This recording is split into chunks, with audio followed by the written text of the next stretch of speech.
starts with, very definitely a positive mental attitude, go-getter attitude. It starts with, okay, how do I think big? It starts with learning and believing in yourself. Welcome to Multifamily Insights. I'm your host, John Casman, and I want to thank you for joining us for another great episode.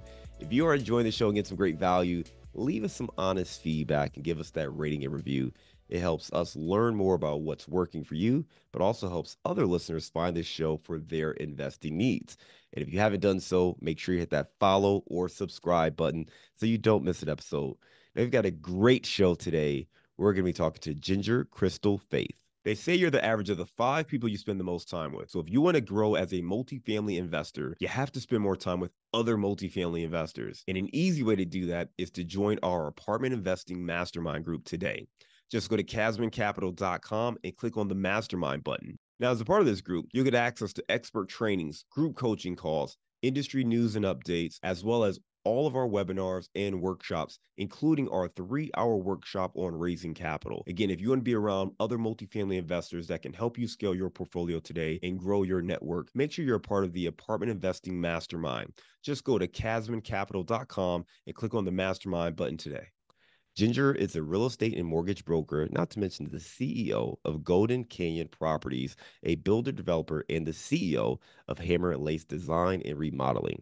Now, she has flipped over 52 properties. She's been featured on HGTV twice, Airbnb Super Host, landlady, and a banker. Now, she's been investing in real estate since 1994, and she is learning and building up her commercial, multifamily, and real estate portfolio. Let's welcome to the show, Ginger Faith.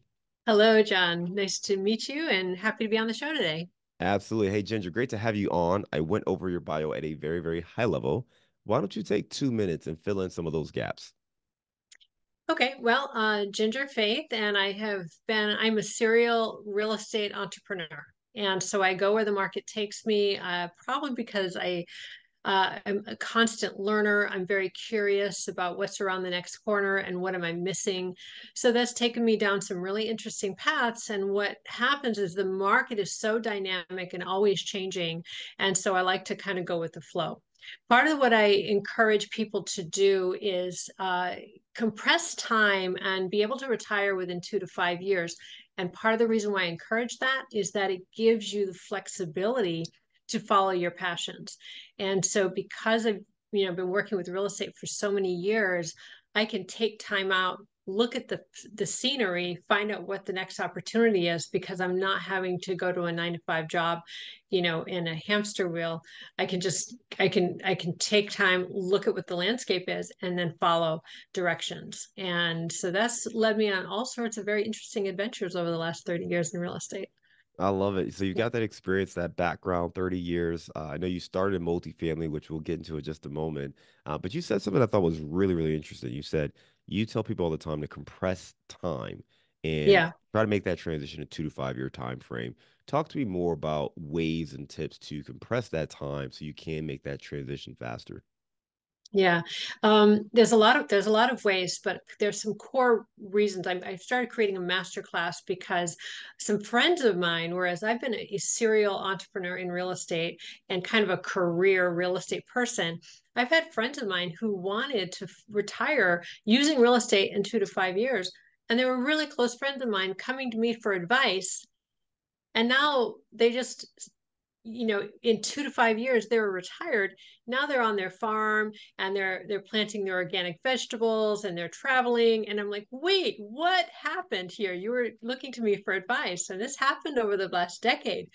And I thought it was really exciting and inspiring that friends of mine who had no real estate experience coming to me for advice started just, catapulting. But they were very strategic. And since they're my very best friends, it was very easy for me to see what was going on.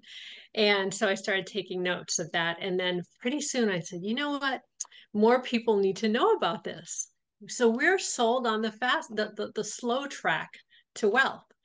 And, although I respect Dave Ramsey and Suze Orman's, for the masses, if people really want to compress time, like I said, they have to think differently and you have to be very strategic.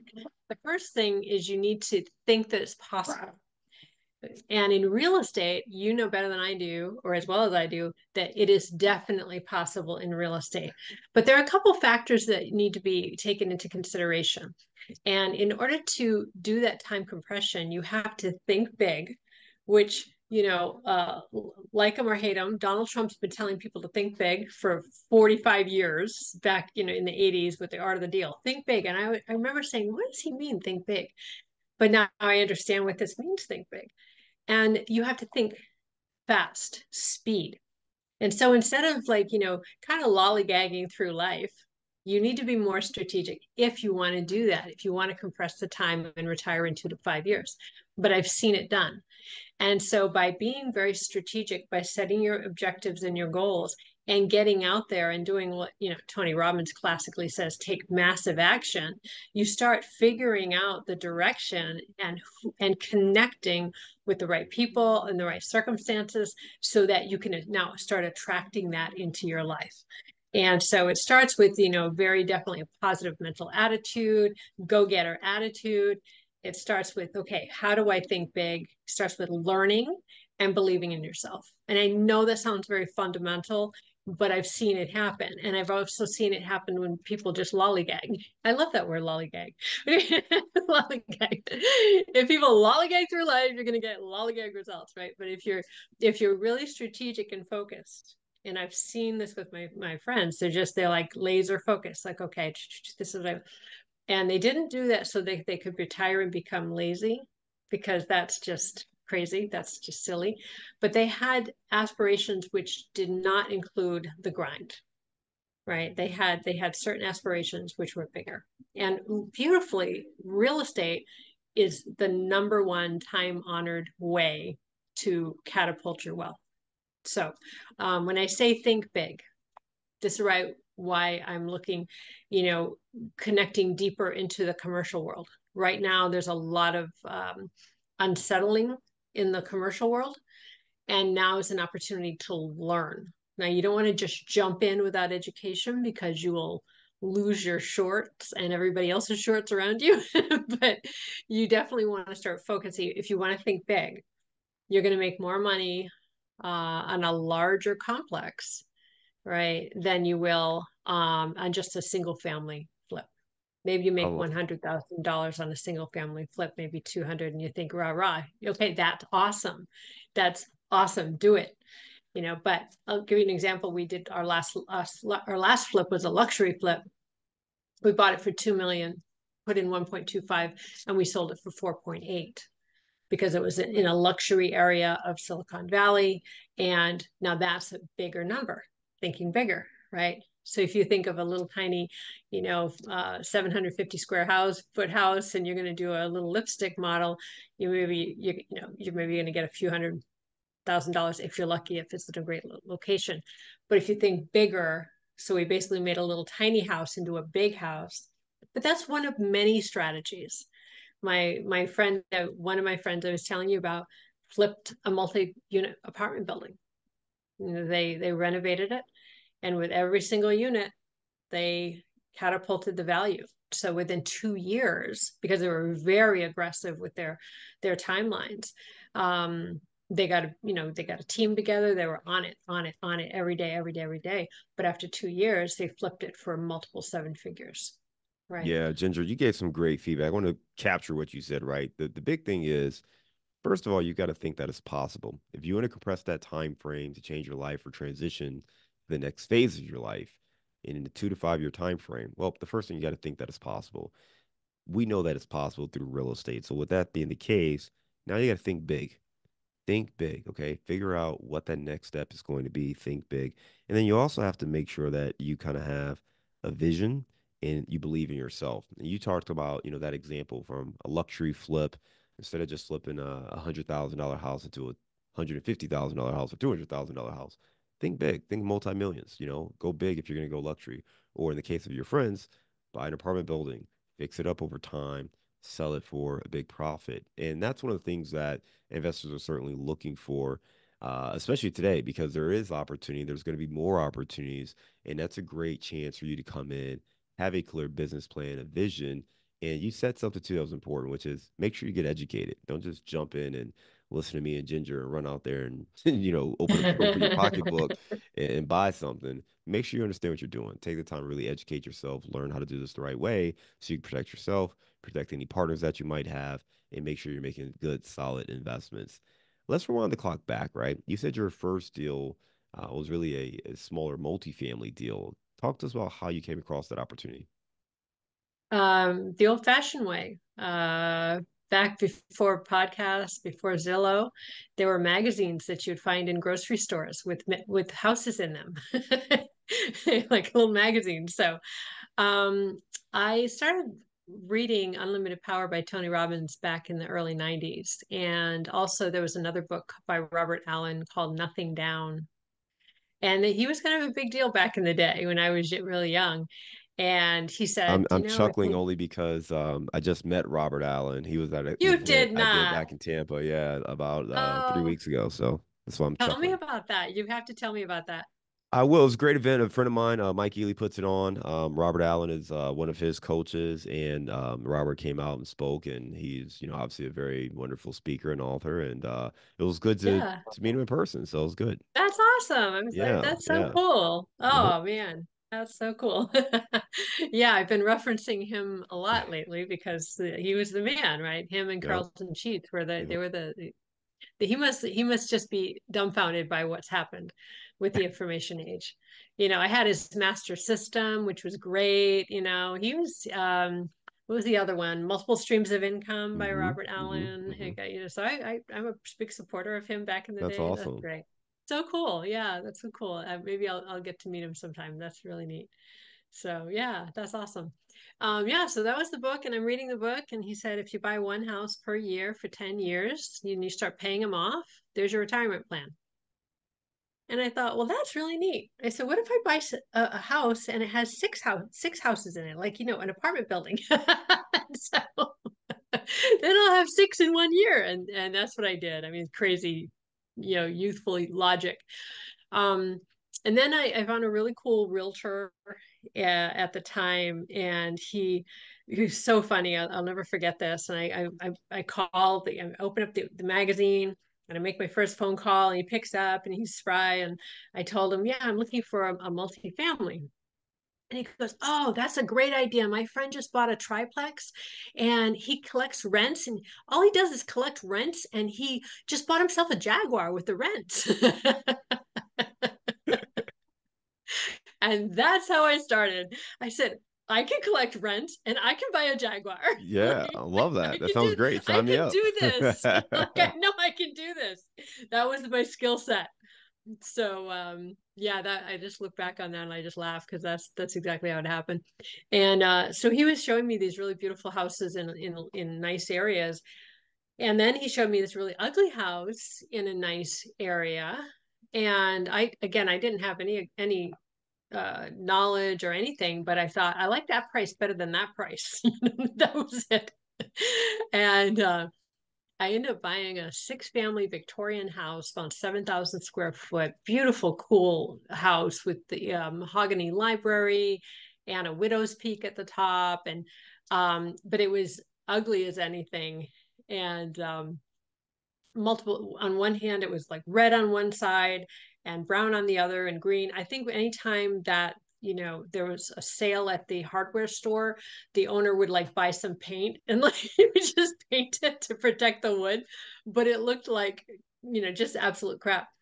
And so he brought me to see that house, and all I saw was the vision. And it was really hilarious because I had seen that house a few months earlier, and it had a for rent sign.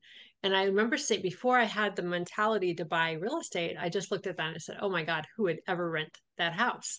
That's disgusting."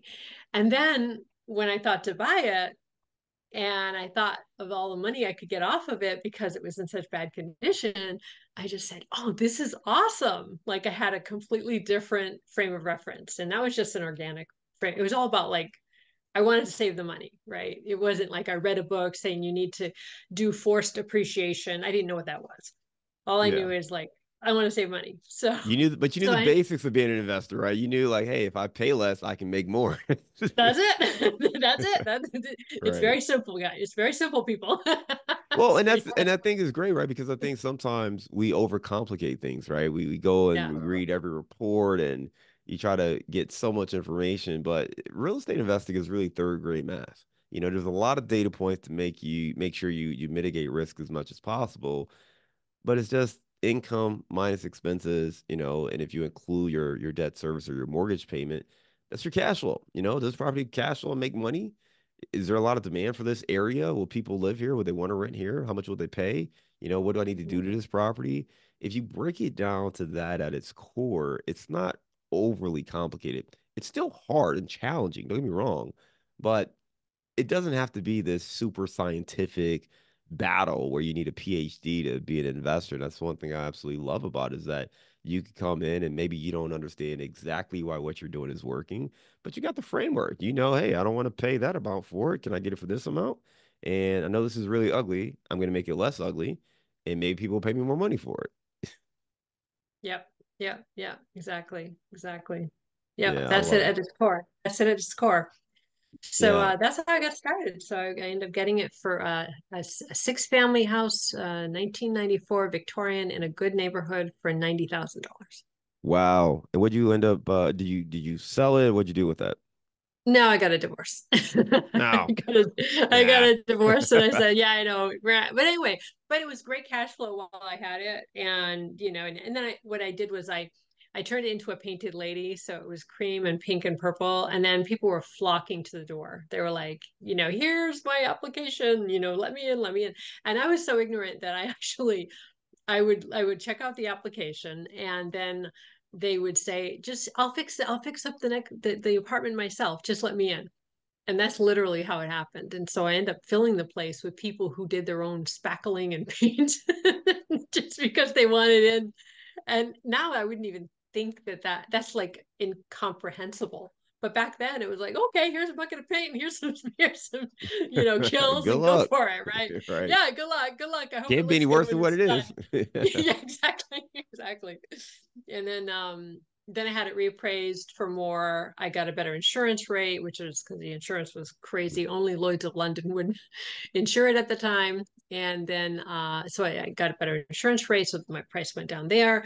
And then I took some money out and I bought another six family. And that's just kind of how it happened. It was just very organic. It wasn't like I overthought it. It's really funny because we overthink things now.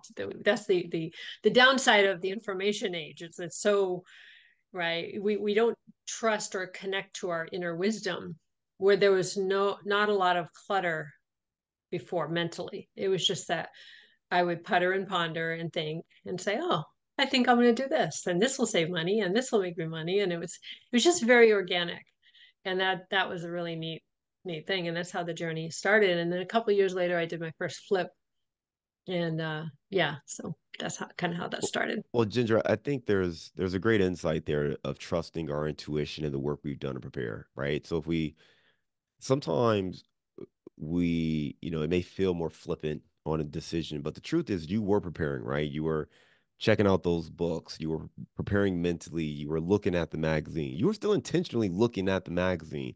Even when you were just driving around the neighborhood seeing those for rent signs in your head, you're like, wow, who would rent there, right? So this information is starting to pile up. So when you have that opportunity to say, oh, I can buy this. Oh, okay. I know this neighborhood. I know that this house is ugly. I know that this house could be better. Like that information was there where you could pull the trigger and take action because you had gathered enough information. And sometimes we don't need to see everything in a spreadsheet or a deep analysis to know what we're making is the right choice. So it's just really good, good points to trust our intuition, trust the work we've put in to our knowledge and our education, but also recognize that we can always get a little bit better because clearly there were some decisions you made along that way that you probably wouldn't do again. So really great insight to at least get started and make sure that you have a good first deal. You've done a lot in the space, right? You talked about it. So you are that serial real estate entrepreneur. You've, invested and flipped over 50 houses and 50 homes, lots of different properties that you've been involved with, everything from construction companies, remodeling companies, being an agent. When you think about your approach and kind of adjusting to where you see opportunities, What's your process of gauging that? Like, are you reading any reports? Are you just talking to other investors and other professionals? Like, how do you go about identifying where opportunities are going to lie next? I I really believe I have been blessed with some of the best mentors in the industry, and I'm always looking for the best. What are the best saying? And let their teams figure it out and give it to me. And if I have enough of those great mentors giving me information, I can collate what they're saying and then find out what strategy is best for me. Right. So right now I'm part of the Diamond Inner Circle with the J. Scott Scheel Commercial Academy, and I highly endorse them. We get together once a week. We do deal analysis with some of the people who are senior commercial real estate investors. And then we get together once a quarter in person and we go into a deep dive of different projects. And this small group of 40 people take down $1 billion worth of commercial real estate per quarter. Wow. And I just got lucky to be in there. That's where I'm at. And they're really an impressive group. So the minds are extraordinary. So by being in that kind of environment, you're bound to pick up a few things here and there. I say tongue in cheek, right? So as a real estate broker, I've had wonderful Joe Stump by referral only, who's a legendary trainer, really has helped me to like be be a force for good in my personality and my core of who I am. And so he's been my public relations coach, so to speak. And I say that kind of funny, but it's deeper than that because he encourages doing deep work. So this is a people business for sure. And the more people like you, the more opportunities are going to come your way. And the more fun you're going to have by having the right people around, you know. So the better you can keep the you know that where we all have this push pull, dark light, the angel and the devil on, we all have this. And the more we can integrate our shadow and our light, and then understand at a core level that we're here to serve. That's what we're here for. And we're also here to protect. Serve and protect. These are two things. The more that we understand this, it gives our life meaning and purpose. And so having the mentors like of this quality over the years, and there are others, working with Eric Lofholm, who worked with Tony Robbins personally. Actually, Scott Scheel is a good friend of Tony's, and Eric worked for Tony's for a number of years, and so he's my personal coach as well. So just having people around you like that and people who are encouraging you, um, those are all values. So does that answer your question? It does. It's another great insight. One, surround yourself with people playing the game at a higher level, a level that you aspire to play the game at. The other thing you're doing though is you have multiple coaches. I know a lot of people kind of identify one person to teach them one thing, and that's great. That's absolutely phenomenal. But as you look to grow and scale, people are going to have different levels of expertise. So if you can find those people and surround yourself with them, they can really help you grow and scale. You talked about, the group of 40 people that are doing $1 billion worth of real estate each quarter. That's incredible, right? So getting in Incredible. those kind of rooms, you're Yeah. learning from some of the sharpest minds in the entire industry, and that's going to be a huge advantage for you. You talked about your PR coach, and that was something I definitely want to talk to you about because you've been on, television, you've been on HGTV, you've done, news clips, and you do a really good job of being able to create content that the public wants to see, right? Creating that content that can be shared and consumed. Talk to us more about maybe some of the things we can do to stand out and to connect, particularly if we are trying to build a brand or get our message out there to reach a larger audience. Yeah. So I have to give a shout out to Cheryl Hunter. So again, another one of my coaches. I'm clearly overcoached.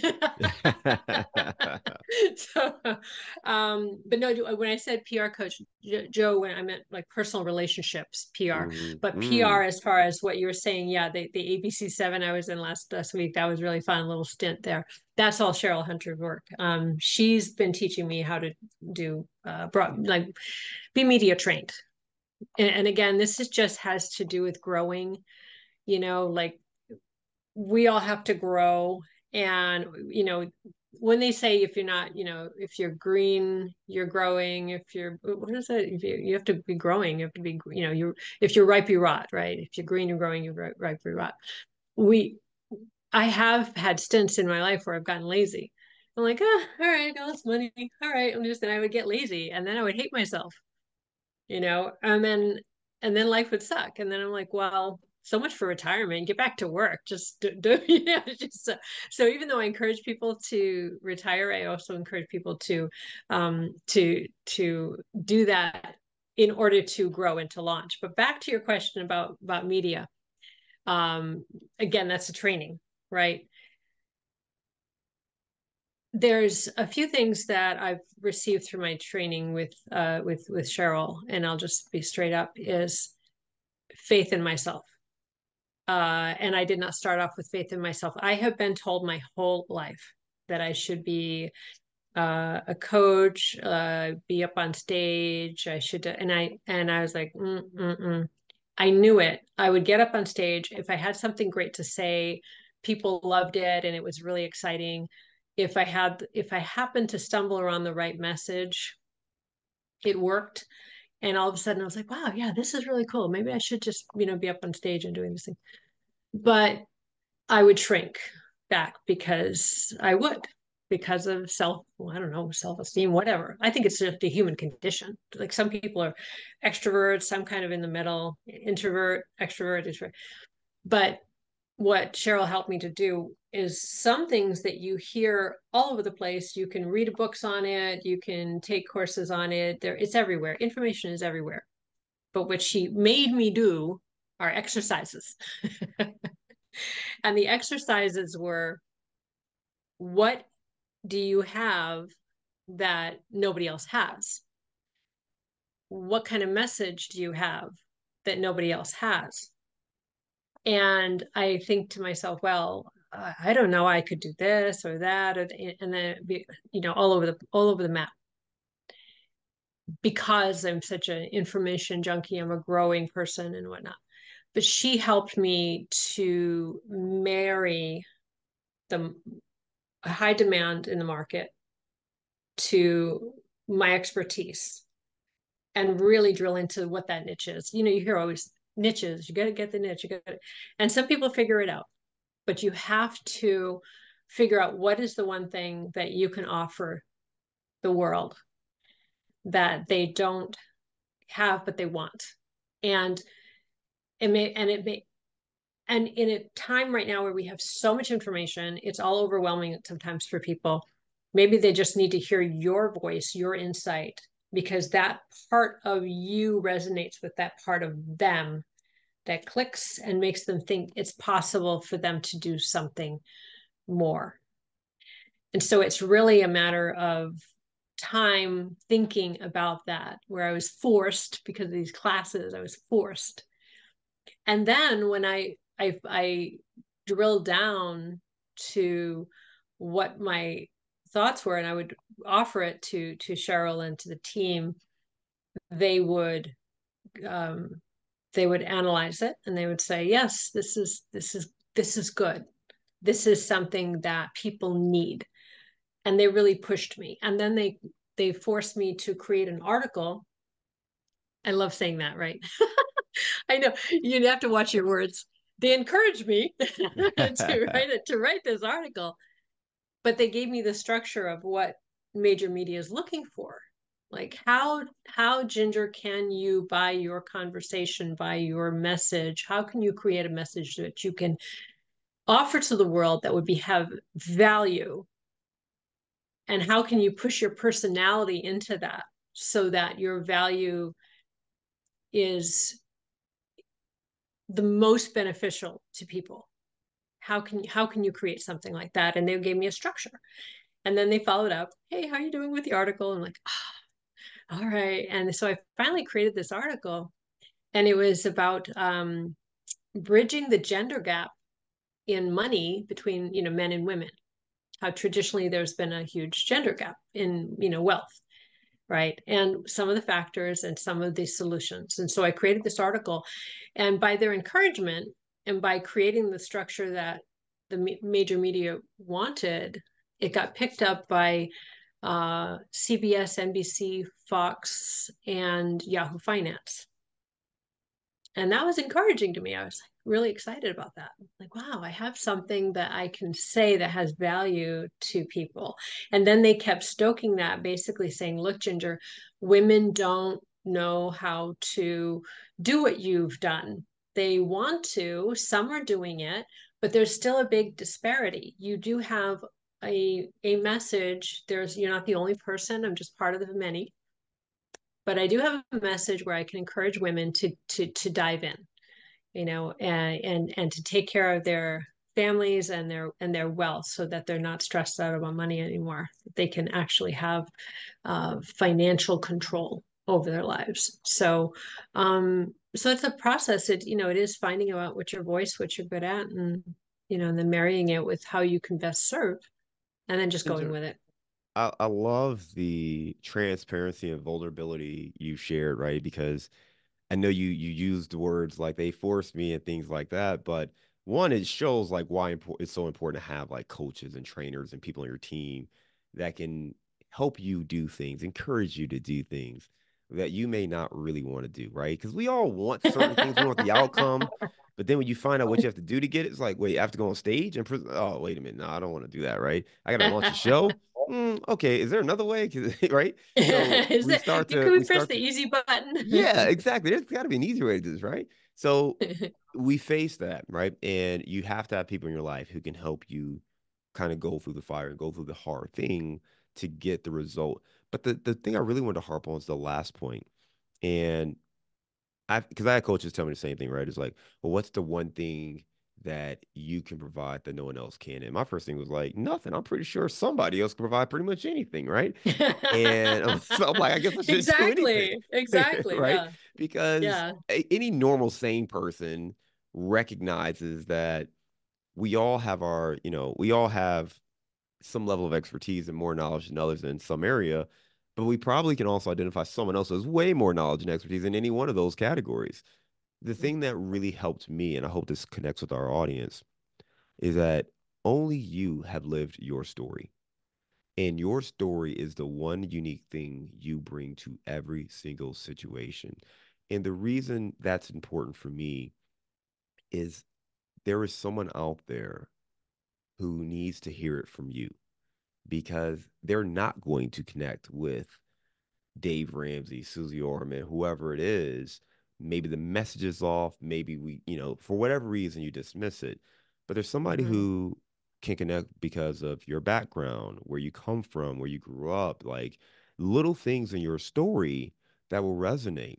And that's what we're looking for. Not to mention the people closest to you. You talked about earlier on, your friends coming to you because they knew you as the real estate expert.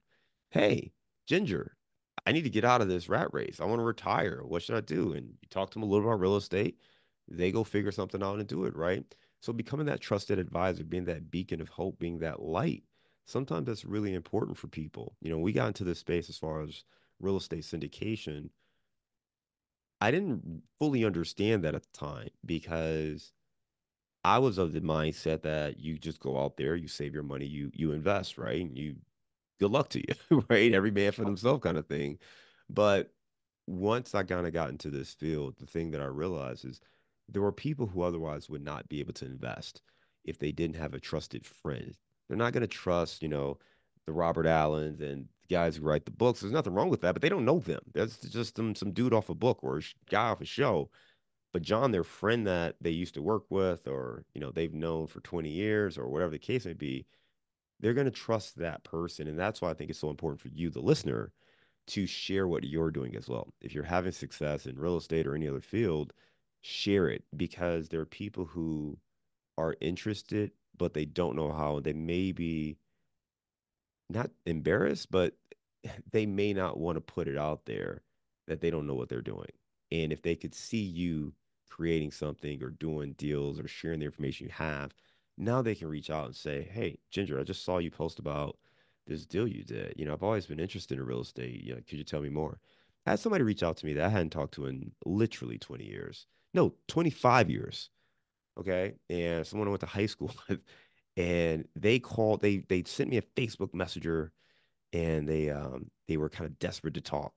And I was like, "Oh, okay, sure. Like, here's my number." And they called me, and they had a house that they were about to lose, and she was driving down to this house in another state. And I think she inherited the house, and there was some tax situation, and she didn't know how to handle it. She called me. Why? She just knew I was in real estate. She knew I talked to a lot of people in real estate, and she just assumed, "Hey, you may not know the Exactly. answer, but I know you're gonna know how to help." And sure enough, I did. I was like, "Okay, here's what it is," and talk to this person and Exactly. help it. And that's not something that would have happened. I mean, she didn't have me. I would hope to think there was someone else in her network who could have helped, but maybe not. Maybe Maybe not. not. So Yep. it's really important to make sure you share what you're doing, because there are people who can identify with your story, your message, who will resonate with you, that you can impact in a way that maybe others can't. So it's really important. Hey, Ginger, real quick, for folks who want to learn more about you, you got a great story. We certainly don't have time to go through everything today, but I would certainly encourage people to check out your website and learn more. You can go to gingercrystalfaith.com and connect with Ginger there. Right now, I'm going to transition and go to a round of insights. You ready? Sure. Ginger, give me a failure or an apparent failure that set you up for later success. Whoa. Start heavy. The mortgage crash. The mortgage crash of 2006. I can tell you month by month. I lived the big short, but I didn't short the market, but I did capitalize on the market. But it wasn't apparent. So I was a mortgage broker. I had processed and originated over 500 loans before that. Private clients of mine, and they came to me for advice, and I was always very transparent with them. Here's how the mortgage works, et cetera, et cetera. And so when the mortgage crash happened, they were coming to me. They were not looking at me saying, "Oh my God, she screwed me." They were coming to me for advice as a trusted advisor. Even though I put them in these mortgages, something was going on, and they're like, "Hey, I need help." And so overnight, the light switch went off on my income, but my workload went up exponentially, and I was working 24/7 trying to help everybody to get money. And I at first didn't know what happened, but long story short, I found out how to make that work for everyone. And so essentially, if a person lost their house to foreclosure, which a lot of people did because they didn't know, their credit was scarred for 7 years. That was a thing. If they short sold their house, then they basically had no issues on their credit. It was marked paid as agreed, paid according to contract. That's how it shows up on the credit report. Completely different story. It's very important people know that. So we started short selling, but in addition, I started, in some cases, I would represent the people. In other cases, I would just buy their property from them and clean up title, and in some kind, and then clean up the houses, because they were just, they were in distress. They were going through all these very challenging situations. So I would take the property, and either I would just sell it straight up to the market as a broker, or I would buy it from them and I would renovate it, clean up title, and then flip it and sell it. So what ended up becoming, my income went out to zero immediately and overnight, and I worked for probably a year with no income. But luckily for me, I had savings, and that's always been I always have the emergency fund, so I was able to be okay. But it was extraordinarily stressful. Extraordinary. And then people were coming to me wringing their hands, and divorce, and they would lose their jobs, and should I dip into my 401k to pay my mortgage, which my house is now worth half of what it was before. So what ended up happening with a number of these people, we would just sell their house, their credit was unscathed, they bump around for a little bit and then buy a house for a lower price and get back in the game and get back in running. And so that was a huge benefit for them. And for me, I was able to, by flipping those properties and, renovating, flipping and reselling and cleaning up title, I was able to restore. And I did extremely well during the next several years by serving at that level. But it was a pretty intense time. So that's probably the most dramatic example. No, I appreciate that. Thank you for sharing that context. All right, give me a digital or mobile resource you recommend for your business. A digital or mobile resource. Let me think.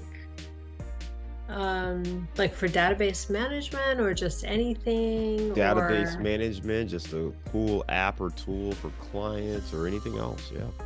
Finding deals. Finding deals. Well, I use CoStar. I think that's if you do a subscription to CoStar, it's a little pricey, but if you go to an ICSC International Community of Shopping Centers, if you join them, you can get discounts on CoStar, but you can get forensic data on all sorts of commercial real estate, and I would say CoStar is probably a really good one. There you go, CoStar it is. Give me the book you've recommended or gifted the most in the last year.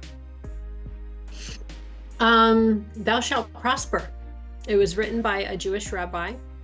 And I have long been fascinated by how the Jews have been an oppressed people forever, ever.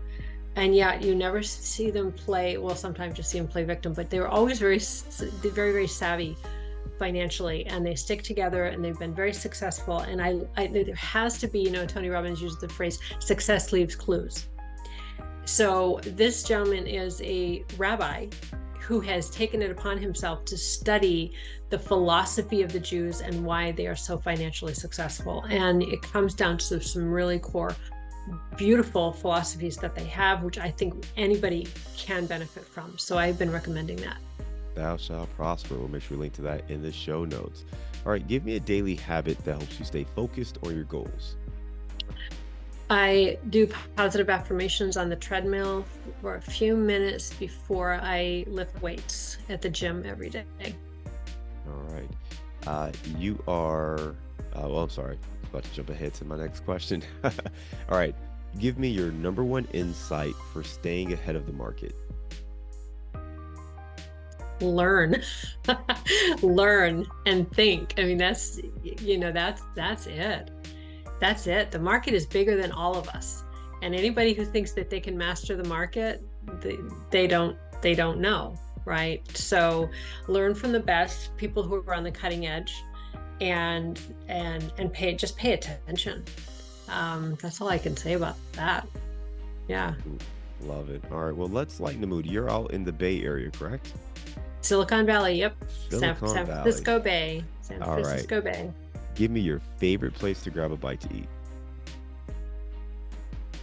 I go out to eat a lot. A place called Uncle Yu's on the Vineyard.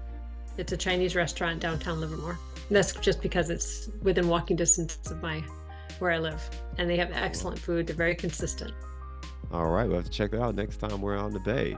Ginger, you gave us a lot of great information. I really enjoyed just hearing about your story, kind of your background, 30 years in real estate, being really a serial entrepreneur, doing everything from, being a mortgage broker to a multifamily investor yourself to helping out other folks as an agent, and really just understanding like how important it is to continue to be learning, right? To be green, to be growing, to surround yourself with other experts, being a part of circles where people are operating and playing the game at a higher level, having those coaches and mentors in your life. It's just really, really important to make sure that we're constantly focused on growing and not just settling for where we're at today. I love that notion that you shared.